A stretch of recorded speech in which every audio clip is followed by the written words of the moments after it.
I find that in this very application, there is no need for a recount. The applicant would be having a prima facie case. Therefore, I conclude by saying that this is not a proper case for a vote recount. As regards to cost paid for, I decline awarding costs to any. Why? The dispute is not yet resolved.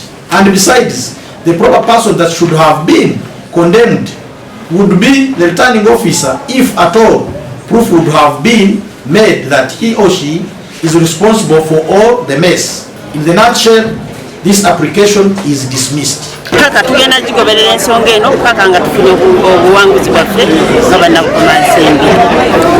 Obuwagizi bwa bannabukomansimbi bwe bampa kkooti ebunywezezza era tukkiriza Katonda tugenda kulayira tuweereze bannabukomansimbi nga bwe twabasuubiza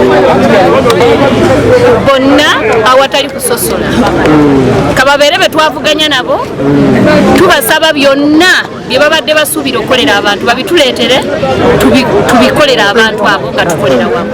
Download the app on App Store or Google Play Store now. Vision Digital Experience, the future of media.